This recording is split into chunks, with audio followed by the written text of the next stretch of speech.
एक गांव में एक लड़का और एक लड़की रहते थे। वो आपस में बहुत अच्छे दोस्त थे। वे दिन भर गांव में टायर चलाते रहते थे। वहीं से दो औरतें पानी भरकर अपने घर जा रही होती हैं। अरे विमला बहन, ये रामलाल की बेटी को देखा, इतनी बड़ी हो गई है, फिर भी कैसे लड़कों के साथ खेलती रहती है। दिन भर इस टायर को लेकर दौड़ती रहती है। तुम सही कहती हो रेशमा बहन, ये आजकल के नौजवान भी ना, छोड़ो, हमें क्या लेना देना, चलो चलते हैं। इतना बोलकर वे दोनों औरतें वहां से चली जाती हैं। फिर एक दिन रीमा और बाबू टायर चला रहे होते हैं। देखना रीमा, आज मैं उस कुएं पर तुमसे पहले पहुंचकर दिखाऊंगा। अच्छा, ऐसी बात है, तो चलो देखते हैं आज कौन कुएं पर पहले पहुंचता है। फिर वे दोनों आपस में रेस लगाने लगते हैं। कुछ ही दूर जाने पर कुछ बदमाश उनका रास्ता रोक लेते हैं। अरे भाई, ये क्या तरीका है, हटो हमारे रास्ते से। अरे मेरी छम्मा छल्लो, ये इस उम्र में कहा इस मूर्ख के साथ टायर चलाती रहती हो। भला ये भी कोई खेल हुआ है? अभी हमारे साथ भी खेलो। पवन, तेरी इतनी हिम्मत, रीमा के साथ बदतमीजी करता है। रुक, तुझे अभी बताता हूँ। फिर बाबू जैसे ही उन लड़कों की तरफ बढ़ता है, पवन के दो दोस्त उसे पकड़ लेते हैं। ए, छोड़ो मुझे, तुम लोग हमारे साथ यूं जबरदस्ती नहीं कर सकते। छोड़ मुझे, छोड़। अब तेरा क्या होगा राम प्यारी, चल अब हम दोनों साथ में टायर चलाते हैं। तभी रीमा पवन के दोस्त को जोर से लात मारती है और बाबू उनकी पकड़ से छूट जाता है और वे दोनों वहां से भागने लगते हैं। जल्दी भागो रीमा, हमें जल्द से जल्द गांव पहुंचना होगा। तभी वे बदमाश भी उनका पीछा करने लगते हैं। अरे भागते कहाँ हो? आज तुम हमसे बचकर कहीं नहीं जा सकते। तभी भागते भागते रीमा एक पत्थर से टकरा जाती है और पहाड़ी से नीचे गिर जाती है। उसके पीछे पीछे उसका टायर भी खाई में गिर जाता है। नहीं रीमा, रीमा, नहीं, ऐसा नहीं हो सकता। तभी वे बदमाश भी वहां पहुंच जाते हैं। अरे उस्ताद, ये क्या हो गया? ये तो इस पहाड़ी से नीचे गिर गई, अब क्या करें? अरे भाई, अब ये कमबख्त बाबू सबको इस बारे में बता देगा। भाई, मैं जेल नहीं जाना चाहता। एक काम करो, इसे भी उठाकर इस पहाड़ी से नीचे फेंक दो, किसी को कुछ पता नहीं चलेगा। फिर वे तीनों मिलकर बाबू को उठा लेते हैं। छोड़ो, छोड़ो मुझे, ये क्या कर रहे हो तुम ये सब सही नहीं कर रहे। फिर वे बदमाश बाबू को भी उस पहाड़ से नीचे फेंक देते हैं और सबूत मिटाने के लिए उसका टायर भी नीचे फेंक देते हैं।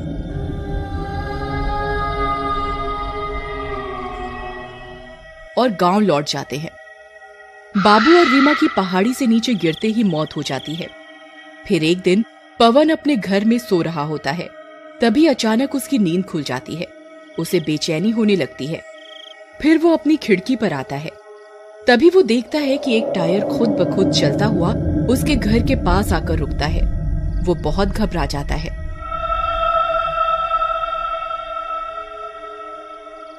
अरे अरे, ये क्या? ये टायर खुद ब खुद कैसे चलकर इधर आ गया? लगता है हवा से चलकर आ गया होगा। फिर वह सोने चला जाता है। तभी वो टायर उसके दरवाजे से जोर जोर से टकराने लगता है। अरे अरे, मर गए रे, ये कौन है जो जोर जोर से दरवाजे को पीट रहा है? फिर वह खिड़की का देखता है तो उसे वही टायर दिखता है। वह टायर पीछे की ओर जाता और तेजी से उसके दरवाजे से टकराता। हे भगवान, ये टायर खुद ब खुद मेरे दरवाजे से क्यों टकरा रहा है? अरे अरे, मर गए रे। ये तो वही टायर है जो रीमा चलाया करती थी। अब क्या करूं? मुझे अभी रॉकी और मोनू को इस बारे में बताना होगा। फिर पवन पीछे के दरवाजे से भाग जाता है और अपने दोस्तों के घर पहुंच जाता है। अरे, अनर्थ हो गया भाइयों, अब हम नहीं बचने वाले। रीमा जो टायर चलाती थी, आज वो मेरे घर पहुंच गया भाई। तभी उन्हें दरवाजे पर जोर जोर से टक्कर की आवाज आने लगती है। अरे अरे मर गए रे, लगता है वो टायर यहाँ भी पहुंच गया। फिर वे तीनों खिड़की से झांक कर देखते हैं तो उन्हें वह टायर बाहर दिखाई देता है। हाँ भाई, तुम सही कहते थे, ये तो वही टायर है, लेकिन ये खुद ब खुद यहाँ कैसे पहुंच सकता है? इसे जरूर कोई चला रहा है भाई। तुम्हारा मतलब वो रीमा भी यही आसपास ही है? नहीं नहीं भाई, ऐसा मत कहो भाई, वो तो मर गई थी, फिर वापस कैसे आ सकती है? भाई, मैंने सुना है आईने में भूत दिखाई दे जाते हैं, जल्दी जाओ और एक आईना लेकर आओ। फिर मोनू भाग कर जाता है और एक आईना लेकर आता है। फिर वे उस आईने का मुंह उस टायर की ओर मोड़ते हैं तो उन्हें उस टायर के साथ एक चुड़ैल खड़ी हुई दिखाई देती है।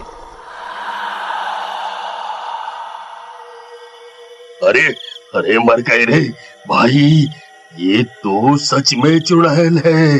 हाय रे, ये रीमा तो चुड़ैल बन गई। तभी वह चुड़ैल जोर जोर से गुर्राने लगती है। उसकी आवाज इतनी तेज होती है कि पूरे गांव वालों की नींद खुल जाती है और सब लोग अपने अपने घरों से बाहर आ जाते हैं। उन गांव वालों को एक चुड़ैल दिखाई देती है जो टायर चला रही होती है। ये मंजर देखकर उनकी आंखें फटी की फटी रह जाती हैं। अरे पवन भाई, ये तो सच में रीमा ही है। देखो, रीमा भी बिल्कुल इसी तरह टायर चलाया करती थी। आई मम्मी, बचा लो।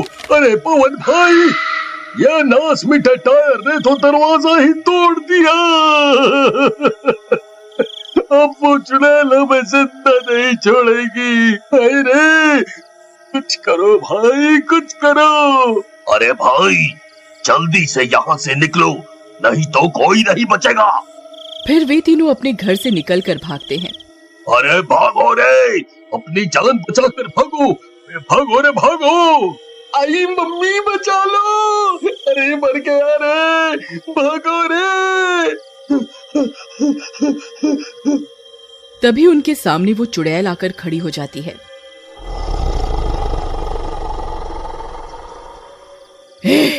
कहाँ भाग रहे हो? पहचानो मुझे। तुमने किस तरह मुझे भगाया था? तुम्हारी वजह से मैं और मेरा दोस्त पहाड़ी से नीचे गिरे थे और तुम हमें वहीं तड़पता हुआ छोड़कर वहां से भाग गए। अरे चुड़ैल जी, हमें माफ कर दो, हमसे गलती हो गई। हमने आपको पहाड़ी से नीचे नहीं फेंका था, आप तो खुद ही भागते भागते पहाड़ी से नीचे गिर गई थी, हमें छोड़ दो। अच्छा, तो मेरा दोस्त पहाड़ी से कैसे गिरा? क्या वो भी खुद ब खुद पहाड़ी से नीचे गिरा था या तुमने उसे उठाकर नीचे फेंका था? बोलो। पवन भाई, इसे कैसे पता चल गया कि हम ही ने उसे नीचे फेंका था? भाई, मैं तो कहता हूँ जल्दी से यहाँ से भाग लो। ये चुड़ैल से माफी मांगने का कोई फायदा नहीं, ये हमें नहीं छोड़ेगी।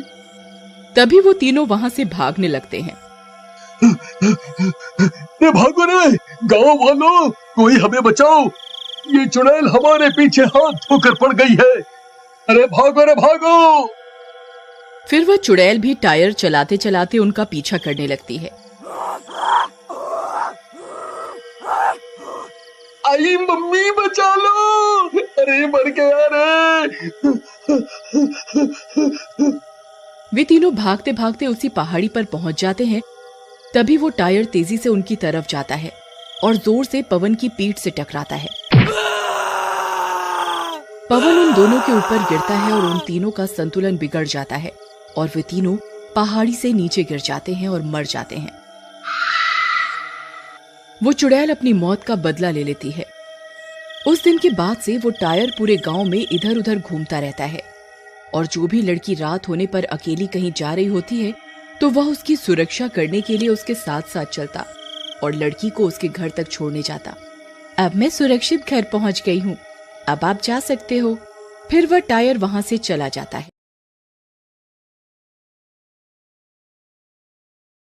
बहुत समय पहले की बात है। रवि और उसकी पत्नी कोमल एक छोटे से घर में रहते थे। रवि एक ऑफिस में काम करता था और कोमल घर पर रहकर घर का काम किया करती थी। रवि और कोमल के 2 बच्चे थे। बेटे का नाम नमन और बेटी का नाम नैना। रवि और कोमल हमेशा नमन को ही प्यार करते थे और नैना पर कुछ खास ध्यान नहीं देते थे। एक दिन रवि और उसका परिवार दूसरे घर में शिफ्ट हो जाते हैं। यहाँ वैसे तो सब कुछ बड़ा अच्छा है, पर मैं नमन के स्कूल के बारे में सोच रही थी। उसका एडमिशन भी तो करवाना है। तुम चिंता मत करो, मेरी पास के स्कूल में बात हो गई है। मेरे बॉस की वहाँ बहुत अच्छी जान पहचान है, इसलिए वहाँ एडमिशन हो पा रहा है, वरना यहाँ तो एडमिशन करवाना बहुत ही मुश्किल है। हाँ, पर एक ही बच्चे का एडमिशन हो सकता है। हाँ, तो नमन का एडमिशन करवा देंगे। और मैं कौन से स्कूल में पढ़ूंगी माँ? ओह हो, बड़ी आई पढ़ने वाली। पढ़ लिख कर कोई डॉक्टर नहीं बन जाएगी तू।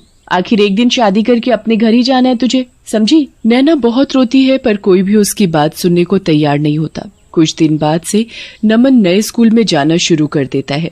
एक सुबह वो स्कूल के लिए निकल ही रहा होता है कि तभी नैना उसके कमरे में आती है। देख, मेरा नया बैग, नई बोतल। तुझे पता है मेरा स्कूल कितना सुंदर है, कितने सारे झूले हैं वहाँ। सच्ची? कितना मजा आता होगा ना स्कूल में। मैडम कितना अच्छा पढ़ाती होंगी। चल पागल, पढ़ना किसको अच्छा लगता है? मुझे तो बस वहाँ झूलों पर झूलना और बच्चों के साथ खेलना पसंद है। ये तुम कैसी बात कर रहे हो भैया? पता है पापा कितनी मुश्किल से तुम्हारी पढ़ाई का खर्चा उठा रहे हैं और तुम ऐसी बातें कर रहे हो। मैं तुझे जो बोल रहा हूँ तू बस अपने तक रखना, समझी? वरना मम्मी से तेरी शिकायत कर दूंगा और तुझे तो पता ही है फिर मम्मी तेरा क्या हाल करेगी। तभी वहाँ कोमल आ जाती है। कितनी देर हो गई नमन? चलो जल्दी स्कूल जाओ वरना बस निकल जाएगी। नमन स्कूल के लिए निकल जाता है। नैना पूरा दिन अपनी माँ के साथ घर के कामों में ही हाथ बटाती रहती है। उसे स्कूल न जाने का बड़ा ही दुख होता था, पर वो कुछ भी नहीं कर सकती थी। एक रात नैना को नींद नहीं आ रही होती तो वो खिड़की पर जाकर खड़ी हो जाती है और बाहर की ठंडी हवा ले रही होती है। नैना खड़ी खड़ी स्कूल के बारे में सोच ही रही होती है कि तभी उसे आवाज आती है, B-A-T बैट, C-A-T कैट। अरे ये इतनी रात में बच्चों के पढ़ने की आवाज कहाँ से आ रही है? नैना और ध्यान से लगाकर सुनने की कोशिश करती है तो इस बार फिर से उसे आवाज आती है, चलो बच्चों अब अपनी हिंदी की कॉपी निकालो, मैं आज तुम सबको एक कहानी सुनाऊंगी। अरे ये तो किसी टीचर की आवाज है जो बच्चों को पढ़ा रही है, पर इतनी रात में कौन सी टीचर बच्चों को पढ़ा रही है? नैना इधर उधर देखती है तो उसे थोड़ी दूर पर एक बिल्डिंग दिखती है जिसकी एक खिड़की से लाइट आ रही होती है और उसी खिड़की से बच्चों और टीचर की आवाजें भी आ रही होती हैं। अच्छा, ये आवाजें यहाँ से आ रही हैं, पर इतनी रात में मुझे जाकर देखना चाहिए। नैना बिना डरे चुपचाप घर के बाहर निकल पड़ती है और उस बिल्डिंग के पास जाती है। बिल्डिंग पर विद्यालय लिखा होता है। नैना बिना सोचे समझे स्कूल के अंदर घुस जाती है। अंदर एक अजीब शक्ल की औरत रिसेप्शन पर बैठी होती है। तुम्हारी क्लास कब से शुरू हो गई है? चलो जल्दी जाओ और कल से लेट मत आना। मेरी क्लास? पर मैं तो यहाँ पहली बार आई हूँ। कोई नहीं, चलकर देख ही लेती हो। नैना ऊपर जाती है तो वहाँ एक मैडम हाथ में फाइल लेकर घूम रही होती है। चलो जल्दी जाओ क्लास में वरना मैम बहुत गुस्सा करेंगी। पर मैं तो बातें बाद में करना, चलो भी क्लास में जाओ। नैना को कुछ समझ नहीं आ रहा होता कि आखिर उसके साथ ये क्या हो रहा है। वो पहली बार स्कूल में आई है और सब लोग उसके साथ ऐसा व्यवहार कर रहे हैं जैसे वो उसी स्कूल की बच्ची है। नैना क्लास में घुसती है तो उसकी आंखें फटी की फटी रह जाती हैं। वहाँ एक चुड़ैल भूतिया बच्चों को पढ़ा रही होती है। नैना जोर से चिल्लाती है, आ बचाओ! शोर मत मचाओ, दिख नहीं रहा बच्चे टेस्ट कर रहे हैं और तुम इतनी देर से क्यों आई हो? चलो अब अंदर आकर बैठो और कल से लेट मत आना। नैना को कुछ समझ नहीं आ रहा होता कि वो क्या करे। उसकी डर के मारे वहाँ से भागने की भी हिम्मत नहीं हो रही होती। अब क्या बाहर ही खड़े रहना है? बोला ना अंदर आकर बैठो, चलो जल्दी आओ। जी मैडम। नैना चुपचाप एक खाली सीट देखकर वहाँ बैठ जाती है। नैना की सीट पर पहले से ही एक नया बैग, उसमें नई नई किताबें, नई बोतल और बहुत सी चीज होती है। वाह, ये तो कितना सुंदर है। ये सब तुम्हारा है, चलो अब तुम भी अपनी कॉपी किताब निकालो। नैना अपने बैग से कॉपी और किताब निकालती है। बाकी भूतिया बच्चों के साथ पढ़ने लगती है। चुड़ैल टीचर बच्चों को बड़े ही प्यार और अच्छे से पढ़ा रही होती है। नैना अपनी पढ़ाई में इतना खो जाती है कि उसका डर कुछ ही देर में अपने आप खत्म हो जाता है। वो पूरा ध्यान लगाकर चुड़ैल टीचर का पढ़ाया हुआ समझती है और उसे बड़ा ही मजा आता है। क्लास होने के बाद चुड़ैल टीचर सबको टॉफी भी देती है। Thank you madam. अब कल टाइम से स्कूल आना, ठीक है? फिर तुम्हें रोज टॉफी मिलेगी। ठीक है मैडम। पर एक बात याद रखना। क्या बात मैडम? यही कि किसी को भी इस स्कूल के बारे में नहीं बताना, वरना कोई तुम्हें यहाँ दोबारा नहीं आने देगा। मैं किसी को नहीं बताऊंगी। नैना के स्कूल की छुट्टी रात के 3:45 पर हो जाती है और फिर वो अपने घर आकर चुपचाप सो जाती है। नैना अगले दिन उठती है पर किसी को भी रात की बात के बारे में कुछ नहीं बताती, क्योंकि उसे डर होता है कि उसके स्कूल के बारे में जानने के बाद उसके माँ बाप उसे दोबारा वहाँ नहीं जाने देंगे। नैना इसी डर से रात के स्कूल वाली बात किसी को भी नहीं बताती। नैना को तो बस पढ़ने का इतना शौक होता है कि उसे कोई फर्क ही नहीं पड़ता कि उसे आधी रात में एक भूतिया स्कूल में जाना पड़ रहा है और वहाँ पढ़ने और पढ़ाने वाले सब भूत चुड़ैल हैं। नैना रात के 12 बजने का इंतजार करती है। जैसे ही 12 बजते हैं वो दोबारा उसी भूतिया स्कूल में पढ़ने जाती है और खूब मन लगाकर पढ़ती है। कितना अच्छा लग रहा है यहाँ, कितना सब सीखने को मिल रहा है। सच में मुझे भी पढ़ने का बहुत शौक है। पर तुम सब भूत कैसे बन गए? ये टीचर भी। एक दिन इस स्कूल में आग लग गई थी और बहुत से बच्चे और टीचर उसमें जलकर मर गए। इस स्कूल का मालिक भी उसी में जलकर मर गया। उस दिन से ये स्कूल बंद है, पर हम लोग आज भी अपनी मैडम से पढ़ते हैं। नैना रोज रात को उस स्कूल में जाती और सभी भूतिया बच्चों के साथ क्लास में बैठकर पढ़ाई करती। कभी कोई चुड़ैल उन्हें पढ़ाती तो कभी कोई चुड़ैल, पर सभी चुड़ैल टीचर बड़ी ही अच्छी होती हैं और वो सब बच्चों को खूब प्यार करती हैं।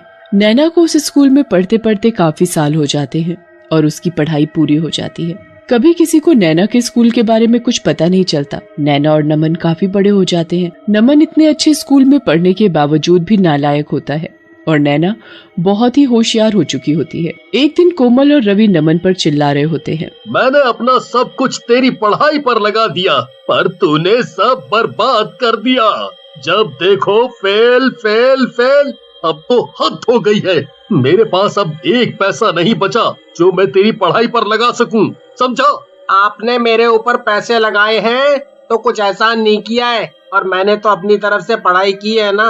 अब मैं फेल हो गया तो हो गया, इसमें इतना क्या गुस्सा हो रहे हो? हे भगवान, इस लड़के को तो जरा भी शर्म नहीं रही। नमन पढ़ने में कभी ध्यान नहीं देता और ऊपर से वो दिन पर दिन बहुत ही बदतमीज होता जा रहा था। धीरे धीरे उसने घर से पैसे तक चुराने शुरू कर दिए थे। एक दिन जब रवि और उसका परिवार रवि के बॉस के घर एक पार्टी में जाते हैं तो नमन वहाँ भी चोरी करने लगता है और नमन का बॉस उसे रंगे हाथों पकड़ लेता है। ये वही है ना जिसका मैंने एडमिशन करवाया था। देखो तो आज मेरे ही घर में चोरी कर रहा है। रवि, तुम्हें कल से ऑफिस आने की कोई जरूरत नहीं है, समझे? सर, मेरी क्या गलती है? मैं चोर के बाप को नौकरी पर नहीं रख सकता, अंडरस्टूड? नमन की हरकत की वजह से रवि की नौकरी चली जाती है। कुछ ही समय में वो लोग सड़क पर आ जाते हैं। उनके घर में खाने को एक दाना भी नहीं होता। नैना को ये सब देखकर बहुत दुख होता है। वो आस पड़ोस के बच्चों को पढ़ाने लगती है और घर का खर्चा चलाने लगती है। जब ये बात रवि और कोमल को पता लगती है कि उनकी बेटी नैना बच्चों को पढ़ाती है तो वो बड़े हैरान होते हैं। नैना तो कभी स्कूल ही नहीं गई, तो फिर वो दूसरे बच्चों को कैसे पढ़ा सकती है? यही बात सोच सोच कर तो मैं भी परेशान हूँ। एक दिन रवि और कोमल नैना से ये बात पूछते हैं, पर वो बताने से हिचकिचाती है कि उसने इतनी पढ़ाई आखिर कहाँ से की। कोमल नैना के पीछे ही पड़ जाती है और नैना को सब सच बताना पड़ता है। नैना की बात सुनकर रवि और कोमल दंग रह जाते हैं। तुम पढ़ने के लिए आधी रात में भूतों के स्कूल में पढ़ती थी। ये सब हमारी गलती है। हमने कभी तुम्हारी पढ़ाई को अहमियत नहीं दी, जबकि तुम्हारे अंदर पढ़ने की कितनी लगन थी। हमने उस लड़के पर सारे पैसे लगा दिए, इसने हमारी इज्जत तक मिट्टी में मिला दी। हमें माफ कर देना बेटी। रवि और कोमल को अपनी गलती का एहसास होता है। नैना उसके बाद कभी उस भूतिया स्कूल में दोबारा नहीं जाती, पर वहाँ की टीचरों को हमेशा दिल से धन्यवाद करती है।